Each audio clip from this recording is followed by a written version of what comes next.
Bon, bonjour tout le monde, ou rebonjour, hein, c'est déjà vu ce matin.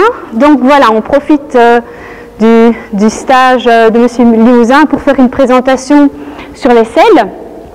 On parlera un petit peu du bridon et en 2-3 mots concernant les morts. Alors, on va vraiment commencer par des choses voilà, de base, mais très importantes. Très importantes, parce qu'on peut mettre en place tout ça tous les jours. Donc voilà, on va faire tout ça avec Fever et Olivia qui est ostéo. Donc moi c'est Vinciane, pardon. Et donc je suis saddle fitter. On va commencer par parler de la place de la selle. Et c'est vrai qu'on nous a depuis très longtemps appris à mettre notre selle assez en avant. Bon, maintenant on sait un petit peu plus de choses et on sait que si on met notre selle en avant, on va gêner la locomotion du cheval, l'équilibre et beaucoup de choses. Donc, qu'est-ce qu'on doit faire? On doit premièrement, chez certains chevaux ça va être plus facile que chez d'autres, c'est repérer la fin de la scapula. Hein, donc c'est une petite dépression ici, donc derrière l'épaule, et en fait la place de la selle, je trouve que c'est assez parlant avec un arçon parce qu'on réalise vraiment bien, donc ça c'est ce qui se trouve à l'intérieur de la selle, et on réalise vraiment bien ce qui se passe parce qu'on a les pointes d'arçon qui sont bien visibles, c'est pas toujours le cas quand on a une selle, mais on mettra la selle après. Donc en fait la règle, on va dire, c'est à la fin de la scapula de laisser à peu près 5 à 6 cm. Chez moi, ça fait à peu près la largeur de 3 doigts, ça dépend un petit peu des gens. Et la pointe d'arçon doit se retrouver juste à cet endroit-là. D'accord? Donc ça, c'est la première chose. Je vais vous montrer avec la selle ce que ça donne. Et c'est vrai que dans certains cas, la pointe d'arçon est plus ou moins facile à trouver. Donc ce que je vous ai montré tout à l'heure, je ne sais pas si vous voyez d'où vous êtes, mais elle se trouve ici dans la poche. Vous voyez, il y a une petite poche. Alors, généralement sur les selles mixtes ou d'obstacles sont un peu plus faciles à voir, parfois on ne les voit pas avec les selles de dressage, mais le point de repère, ça va être la pointe d'arçon, pas le début de la selle. Parce que sur une selle de dressage, vous avez le quartier qui est découpé très droit. Avec une selle mixte un petit peu plus en avant, là c'est une selle d'obstacle. Donc le début de la selle sera encore plus loin de la pointe d'arçon. Alors, donc, vous voyez ici, on trouve notre point de repère avec la scapula. Au début, il faut vraiment se réhabituer, prendre le point de repère. Parce qu'on a eu tellement l'habitude de mettre la selle trop en avant qu'il faut vraiment au début se driller, on va dire. Donc vous voyez ici la place de la selle. Bon, ici par exemple vous voyez vous avez les panneaux qui gênent un petit peu l'épaule, hein, qu'il faudra un petit peu retravailler pour ce cheval. Enfin, un poney. Hop, voilà. Et donc la place de la selle, vous voyez, c'est à peu près à ce niveau-là. D'accord ? Alors, si on met la selle trop en avant, qu'est-ce qui se passe? Vous voyez, à sa place, bon, c'est pas sa selle, elle n'est pas adaptée, etc., hein, il faut bien se le dire, mais vous voyez quand même, au niveau de l'équilibre de la selle, qu'il y a quelque chose qui change. Hein? On se retrouve ici beaucoup plus haut que là, et bien sûr, on va reprendre l'arçon pour bien le voir.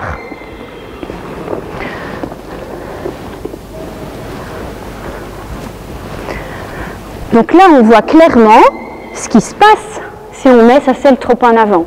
Hein, c'est un petit peu caché quand c'est la selle, mais quand on voit l'arçon où il se retrouve, vous vous rendez compte que ça peut être vraiment gênant. Je propose, Olivia, que tu nous expliques un petit peu quelles sont les répercussions qu'on peut avoir en ostéo dans ces deux cas de figure. Hein. Donc, on bloque l'épaule et on surcharge la fin des vertèbres thoraciques. Je te laisse l'arçon? Oui. Donc ce qui va se passer, c'est que quand vous allez demander à votre cheval simplement de faire son embrasser ou de faire un mouvement d'épaule, vous êtes complètement bloqué parce qu'ici on a même sur une zone qui ne va pas être enlevée, mais si vous venez en plus enlever, vous venez bloquer l'épaule, vous allez empêcher, en tout cas réduire l'embrasser. Autant la rétraction de l'antérieur que l'embrasser. Donc évidemment, si on met sa selle là, ça va être difficile ici, mais également ici. Donc ici on est dans la zone thoracique lombaire. Donc la selle est malheureusement, entre guillemets, s'arrête un petit peu à une charnière pour le cœur de l'ostéopathie, une charnière thoracolombaire. Donc les thoraciques, ce qui est bien, c'est qu'elles sont entourées par les côtes, donc c'est assez stable. Tandis que quand on arrive sur les lombaires qui se situent ici, elles n'ont pas de côte. Donc c'est comme chez nous, comme on le voit, c'est en général là que se posent des problèmes. Alors on a chez le cheval la selle qui s'arrête ici, et quand on va avoir cette selle qui va être trop en avant, avec du coup la pression du poids du cavalier qui vient, soit un rebond si la selle est mal adaptée et mise trop en avant, tout le temps sur les lombaires et la fin du thoracique. Donc on va avoir toutes des répercussions au niveau du lombaire, qui est un endroit vraiment charnière pour le cheval et qui permet une très grande mobilité des hanches. Donc voilà, tout ça, c'est en plus gros, il y a beaucoup d'autres choses, ça va être compliqué.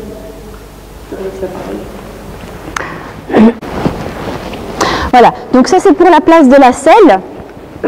Deuxième élément qu'on peut faire tous les jours, auquel on peut faire attention tous les jours, et d'ailleurs n'hésitez pas à faire passer le mot, ce sont les tapis de selle. Alors on aime bien qu'ils soient jolis, avec de belles couleurs et tout, c'est sympa, c'est chouette, mais faites bien attention quand vous êtes dans les magasins, c'est regarder à la forme.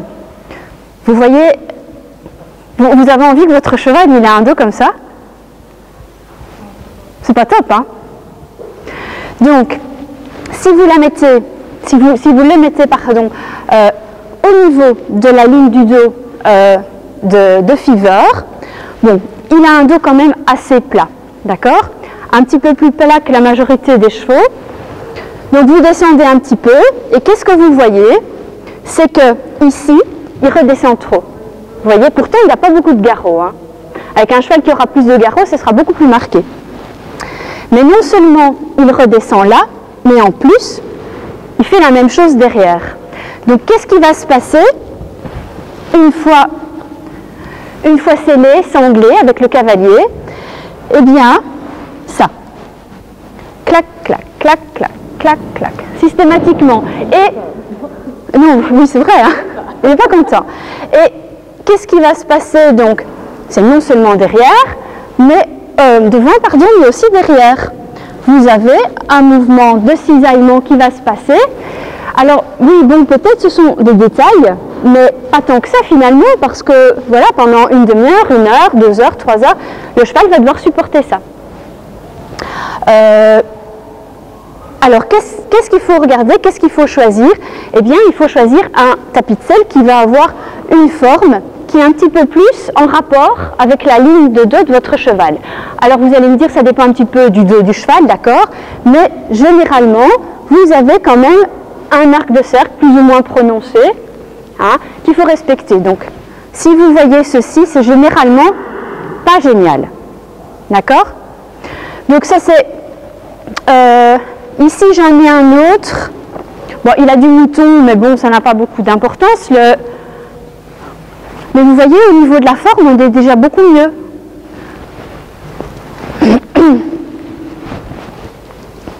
On a quelque chose qui se rapproche plus de la forme du dos d'un cheval. Et oui, et puis alors, si vous constatez systématiquement que le tapis de selle il redescend, vous avez bien dégarroté devant, derrière, mais systématiquement ça redescend. Eh bien c'est généralement parce que la découpe de base est mauvaise. Pas toujours, hein, parce que dans certains cas vous avez des chevaux qui font tout descendre. Et bon, il n'y a pas grand chose à faire à part mettre un stabilisateur, mais dans certains cas c'est juste parce que la forme de base n'est pas la bonne, tout simplement. Donc voilà, alors au niveau des matières, les matériaux naturels, si c'est possible, c'est bien. Donc le coton, il faut aussi qu'il soit suffisamment long et qu'il ait la bonne découpe, d'accord? Vous comprenez bien, Hein, vous savez bien que vous avez des tapis de selle avec une forme plutôt mixte, dressage, obstacle. Essayez de respecter ça pas pour faire joli, simplement. Bon, évidemment, je ne sais pas ce que c'est que j'ai là, mais bon, c'est pas grave. Mais imaginez que vous avez cette petite selle d'obstacle et vous avez un tapis qui est découpé plus droit. Ben, forcément, qu'est-ce qui va se passer? Vous allez avoir des zones où il y a des surpressions. Donc, ce sont toutes des petites choses comme ça auxquelles vous pouvez faire attention. Donc, il faut vraiment qu'il soit suffisamment long, qu'il ait la bonne forme, que vous n'ayez pas de choses dans ce genre-là, d'accord? Ce qui arrive souvent parce que souvent les tapis de selle sont petits, d'accord? Donc toutes des choses comme ça, des détails auxquels il faut faire attention. Alors, à ce niveau-là, Olivia, peut-être tu pourrais un petit peu dire ce que ça peut... Oui, il n'y a pas grand-chose à ajouter, simplement, effectivement, si vous avez de nouveau les deux points de pression à l'avant du tapis de selle et à l'arrière, effectivement, de nouveau, vous gênez tout ce qui est mouvement. Le cheval, ce qui va se passer, c'est que quand il se sent gêné, que ce soit articulairement, musculairement, même au niveau de la peau, on n'en parle pas assez, c'est quand même sensible. Il n'y a rien à dire, les chevaux sont des animaux assez sensibles. Vous allez gêner. Alors au début ça va être pas grand chose, ça le gêne un petit peu, il fait quand même le travail que vous lui demandez, et au bout d'un moment ça le gêne de trop, il va s'empêcher de le faire. Donc il va compenser. Soit il va compenser, au bout d'un moment si ça devient trop long dans la durée, là à ce moment-là il va s'adapter. Donc non, je vais plus travailler sur cette zone-ci, plus travailler, moins bien travailler, je vais travailler différemment. Donc c'est des choses qui soient bon, il y a des moins. Ça peut, selon le cheval, il y a plein de variantes évidemment, selon qui le dérange. Mais c'est vraiment important comme dit très bien l'ancienne, et que plein de petites choses font qu'en fait finalement ça fonctionne pas bien. Donc voilà, je n'avais pas plus à ajouter que ça. Merci. Alors on va embrayer sur les tapis avec les amortisseurs. Alors voilà, ici on va prendre ces deux-là, moi je vais prendre le tapis de selle. Alors, les amortisseurs, pour ou contre? Grand débat. Mais avant tout ça, on va parler aussi, pareil, comme avec le tapis de selle, la forme, d'accord? Ce sont toutes des choses, encore une fois, très basiques, très simples, etc. Mais finalement, qu'on ne nous a pas assez expliquées et sur lesquelles il est intéressant de revenir. Vous voyez, cet amortisseur-là, à la même taille, ce sont deux moutons, matos, pardon pour la pub, de taille M. Mais vous imaginez bien que vous n'allez pas pouvoir mettre la même taille de selle sur ces deux amortisseurs. Vous voyez, il y a beaucoup moins de place sur celui qui a les retours. Donc, quand vous achetez un mouton, faites bien attention à ça, parce qu'il ne faut pas oublier que la selle, elle ne doit pas reposer sur le mouton. Elle doit se retrouver à l'intérieur de ces deux zones-là, d'accord? Donc si vous préférez un mouton avec des retours, parce que c'est plus joli ou X ou Y, peu importe, n'oubliez pas, prenez-le un petit peu plus grand que s'il n'en avait pas, d'accord? En cas de doute, vous mesurez votre selle et vous allez dans le magasin, vous mesurez l'amortisseur ou sur internet ou peu importe. Donc voilà, vous avez donc dans les amortisseurs cette possibilité-là. Donc il faut aussi faire attention à ce qu'il soit suffisamment long, avec une forme anatomique, que la selle repose où il faut, hein, pas sur le mouton. Alors je vais vous montrer ce qu'on voit souvent quand le cavalier est à cheval. C'est, évidemment c'est une petite selle, on n'a pas de chance, mais on va tricher ça, voyez? Donc la selle qui repose sur un tapis de selle, un amortisseur trop petit, ou pas, mais quand même qui repose sur le liseré, sur la cordelette, d'accord? Donc ce qu'il faut, c'est que la selle repose sur des surfaces plates, d'accord? Comme ceci. Hein? Pas de surépaisseur au niveau du mouton ou au niveau des cordelettes. Alors vous avez d'autres amortisseurs. Ici, j'en ai pris un qui est en mousse. Voilà, encore une chose, bien, tant qu'il est suffisamment long, avec une forme anatomique, ce qui serait peut-être intéressant, c'est un petit peu d'aller voir sur le site du fabricant ce qu'ils ont fait comme test, s'il y a des choses qui montrent que ça a été, que c'est utile, que ça améliore les choses. Si ce n'est pas le cas, ben vous avez toujours la possibilité d'essayer sur votre cheval et puis voir un petit peu ce qu'il vous dit. Ça peut paraître un peu bête à dire, mais vous avez des chevaux qui vont aimer les moutons et puis qui ne vont pas aimer ça, ou inversement. Donc voilà, beaucoup de choses, il y a des bases, et puis alors il faut aussi vraiment tester, voilà, parce qu'il n'y a pas de vérité générale. Alors, ça c'est concernant les tapissiers, la place de la selle. Alors concernant les vérifications, on va dire, de la selle, ben, vous avez différents points de base. Alors ici, vous voyez,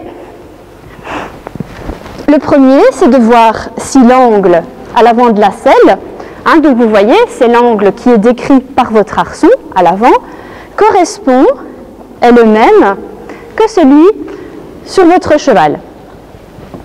Alors, je trouve que c'est assez parlant en mettant des arcades interchangeables. Alors, vous voyez, ça c'est la place de la pointe d'arçon. Hein. Donc, si on le met là, 5 cm derrière la scapula, eh bien, vous voyez ici que l'angle n'est pas parallèle au corps du cheval. Hein. On a un angle qui est trop fermé pour ce cheval-là. Donc, qu'est-ce qui va se passer? Vous le voyez clairement. Eh bien, ici, ça s'enfonce. Les pointes d'arçon s'enfoncent vraiment dans le corps du cheval au lieu de permettre une distribution régulière. Là, vous avez une arcade qui est beaucoup plus large, trop large. Donc, on la positionne à sa place, on la plaque de l'autre côté. Vous voyez que c'est trop large. Donc, qu'est-ce qui va se passer? Ça va créer énormément d'instabilité au niveau de la selle. Il n'y a pas une solution qui est meilleure que l'autre. Hein. Vraiment, l'idée, c'est que vous ayez un parallélisme à ce niveau-là. Donc, comment vous pouvez le voir? En vous mettant à l'avant de la selle, vous identifiez l'angle, c'est pas toujours facile, hein. Vous identifiez l'angle de la pointe d'arçon en vous mettant devant et vous contrôlez si l'angle est correct. Si ce n'est pas le cas, qu'est-ce qui peut se passer? Eh bien, on a un petit peu le même cas que si vous avez une selle qui est trop en avant, trop étroit, report du poids à l'arrière. Hein, il faut bien savoir que l'arçon, il sert à distribuer le poids du cavalier sur la plus grande surface possible. C'est seulement possible s'il est de niveau. Hein, s'il est comme ça, vous comprenez tout de suite que ce n'est pas possible. Il faudrait qu'il soit comme ça, d'accord? Alors, maintenant, si c'est trop large, ce qui se passe souvent, c'est pas toujours le cas, hein, mais en tout cas, c'est un des résultats, c'est que vous avez l'effet inverse, d'accord? Et vous avez une grande instabilité de la selle avec une selle trop large, qui est très très difficile à gérer pour le cheval et pour le cavalier. D'autant plus si vous avez un cavalier débutant avec un cheval qui n'est pas dressé, donc là c'est vraiment problématique. Donc ça c'est pour l'angle.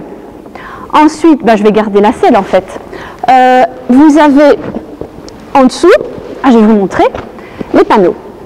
Alors, les panneaux servent à redistribuer le poids de l'arçon. Oui, donc il faut que la distribution de la pression se fasse sur la plus grande surface, comme on le disait tout à l'heure. Donc comment on fait? On va mettre la selle à sa place et on commence, on passe sa main. Vous voyez ici, vous avez les panneaux. Donc moi je vais passer la main ici en dessous en mettant un petit peu de pression et je vais constater que j'ai une distribution correcte ou pas. Si j'ai des creux, souvent ils sont localisés dans cette zone-là, d'accord? Maintenant, distribution de la pression correcte tout le long, mais en plus, il ne faut pas que ça gêne l'épaule. Donc vous allez passer votre main ici comme ça, et vous allez voir si l'épaule n'est pas gênée.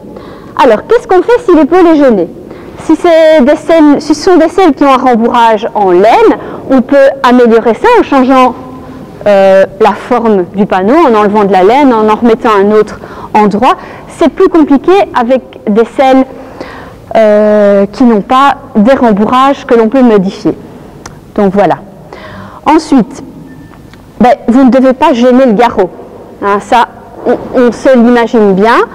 Donc, vous allez contrôler que vous n'êtes pas sur le dos du cheval, sur le garrot du cheval, et que vous n'êtes pas sur sa colonne.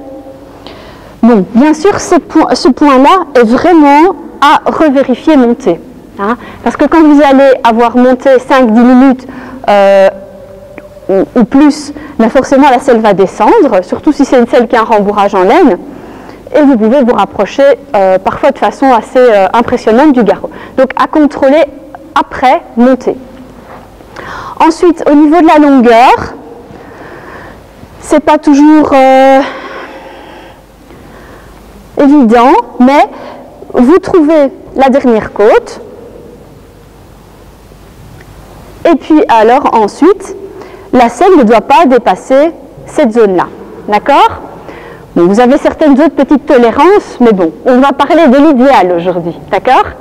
Donc l'idéal, c'est que la selle se retrouve dans cette zone-là.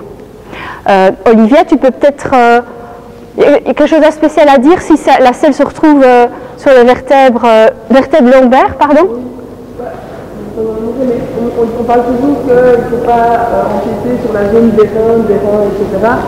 C'est vrai, hein, on ne va pas démentir un grand mythe, mais les reins sont quand même très bien protégés, il y a une bonne couche de muscles, il y a le rachis en tout, il y a encore une couche de muscles en dessous du rachis de la colonne vertébrale. Les reins sont encore en dessous, donc il y a de la marge, donc il ne faut pas empiéter dessus. Maintenant, voilà, c'est ce que tu disais Vinciane, il y a quand même une petite marge, c'est mieux de ne pas dépasser la dernière côte parce que c'est plus protégé à cet endroit-là, clairement. Maintenant, voilà, on peut discuter selon le cheval, les chevaux qui ont les dos courts, c'est pas toujours évident. Il y a des compromis à faire tout à fait vis-à-vis de ça, mais donc, il ne faut pas toujours se dire attention les reins, attention les reins. Il est parfois mieux une selle un peu plus reculée qu'une selle trop avancée. C'est important de le souligner. On nous apprend beaucoup dans les écoles d'équitation, avec les profs d'équitation, et on leur a appris, donc on ne leur donne pas la pierre, de remonter à chaque fois la selle, de bien remonter et ensuite de s'enlever. Dites-vous bien qu'on dit toujours, lui, la selle revient à sa place, c'est pas toujours vrai selon le mouvement du cheval, selon le sanglage, etc. La selle ne revient pas toujours à sa place, donc ça serait chouette de ne pas mettre votre selle trop en avant. L'arrière, c'est parfois un petit peu moins problématique que l'avant. Oui, tout à fait. Tout à fait, merci. Donc voilà, donc on a parlé de la longueur, de l'équilibrage, hein, on en a parlé tout à l'heure, l'angle à l'avant. Bon, ça ce sont tous des tests que l'on va faire, c'est un préalable. Maintenant, en fonction de la situation, du cavalier, c'est un cavalier débutant, un cheval débutant, il y a beaucoup de paramètres qui interviennent. Donc voilà, ça ce sont vraiment des bases. Et puis après, il y a toute une partie de contrôle, de vérification à faire monter. D'accord? Parce qu'après, on a des surprises. Hein, de diverses sortes. Hein, la selle qui part de côté, qui part en avant. Donc en effet, la selle ne se remet pas toujours à la bonne place. Ça serait trop facile. Ça serait trop facile.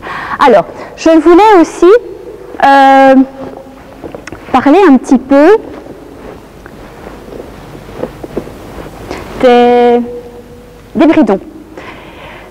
Il y a une belle recherche qui a été effectuée par Fairfax, et donc qui nous montre des choses qui semblent assez logiques quand on en parle, mais qui sont très intéressantes parce que, enfin, voilà, il y a des choses quand même auxquelles moi j'ai absolument jamais pensé.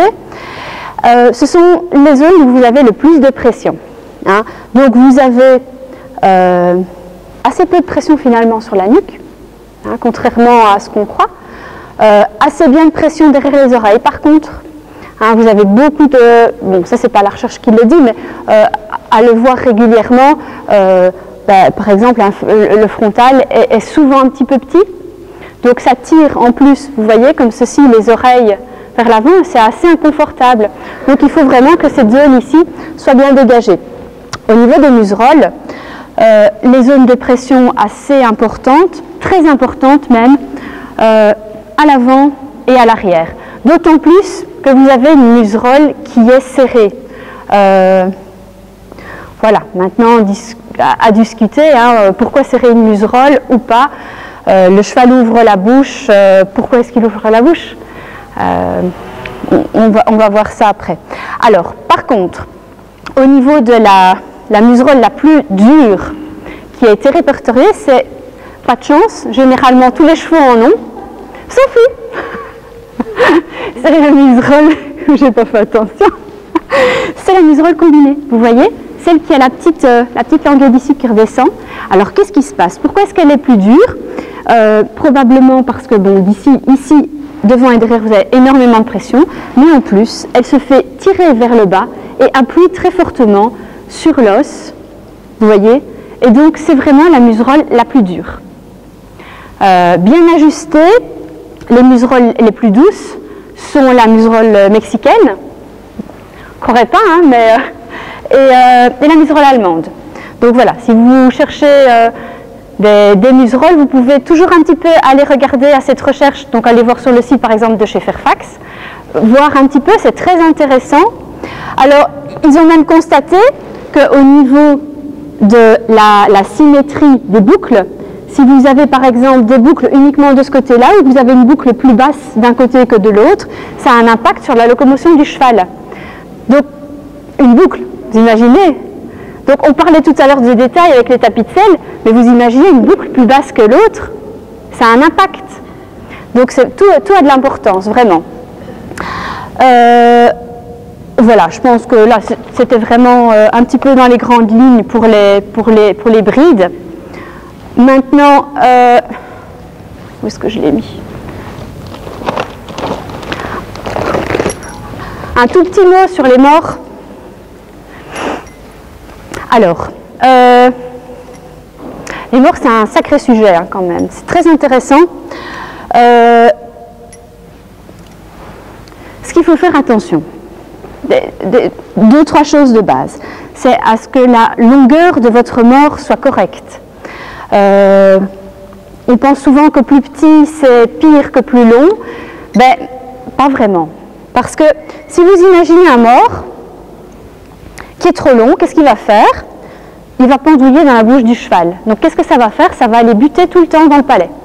Donc c'est très inconfortable. Mais en plus, vous risquez, et ça vous pouvez vraiment vérifier, hein, on a tendance à essayer parfois de ne pas ajuster trop haut hein, le mort. Donc qu'est-ce qui se passe? Le mort descend dans la bouche et va buter dans les dents. C'est très très inconfortable pour le cheval. Donc ça, vous pouvez aussi aller vérifier. Est-ce que votre cheval n'a pas le mort qui pendouille horriblement dans la bouche du cheval et vient buter dans ses dents? Ça, vous pouvez aller vérifier. Vous rentrez à la maison, vous ouvrez la bouche du cheval et puis vous pouvez aller mettre les doigts dedans, voir s'il n'y a pas quelque chose qui est inconfortable. Par exemple, que la jonction ne soit pas trop grosse, n'aille pas buter dans le palais du cheval. On a toujours un petit peu cette idée qu'un mort gros va être plus confortable pour le cheval. Alors c'est vrai parce que vous avez une plus grande distribution, enfin une distribution sur une plus grande surface. Maintenant, si le cheval a une bouche avec une bouche assez petite, eh bien le mort qui est gros, qui est censé être bon, ne va pas être très confortable. Donc dans ce cas-là, eh bien il faut voir pour des morts plus fins avec un profil différent. Alors au niveau des jonctions, le mort à double brisure, enfin voilà, on l'utilise de plus en plus. Il a vraiment la cote. Dis chouchou. Eh bien, ce qu'il faut faire attention, c'est que la jonction centrale ne soit pas trop longue. Parce que qu'est-ce qui se passe si c'est trop long? Eh bien, vous avez les petites jonctions ici qui vont venir buter sur la mandibule. D'accord? Donc, essayez de garder la jonction quand même assez courte, en tout cas en fonction de l'anatomie du cheval. Donc voilà.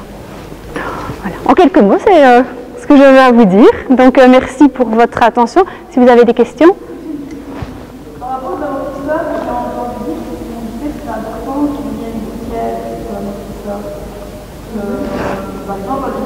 n'a pas, écraserait plus le dos du cheval. Oui, tout à fait. Donc, d'ailleurs, dans les écugèles, vous en avez qui sont comme ça, avec une découpe, et vous avez les carrés. C'est ça, hein? Oui, en effet, les carrés, vu qu'on n'a pas un profil, en effet, il y a des grandes chances qu'ils viennent écraser le garrot une fois sanglé, le cavalier en place, etc. Alors, enfin voilà, l'amortisseur utile, pas utile. Moi, je trouve que si on peut améliorer le confort du cheval, bien pourquoi pas? Tout à fait, parce qu'il faut bien, allez, imaginez-vous, vous êtes un poney ou un cheval de club, et vous allez avoir des centaines de cavaliers sur le dos qui vont apprendre. Et ils vont apprendre, ils vont faire beaucoup d'erreurs. Donc, qu'est-ce que ça va donner? Ça va donner ta, dans le genre, quoi.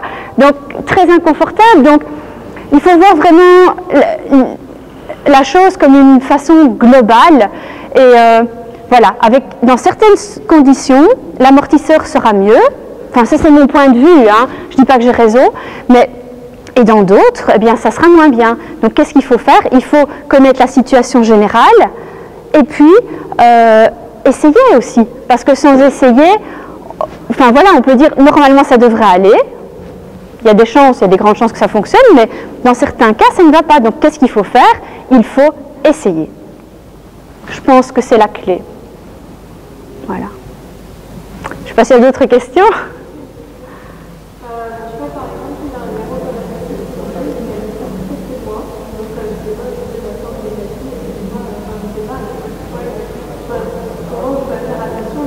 Oui. Mais en fait, vous pouvez choisir une forme qui est vraiment avec un arc de cercle qui est très très prononcé. Mais c'est vrai que, par exemple, ça dépend s'il a un garrot long. Comment?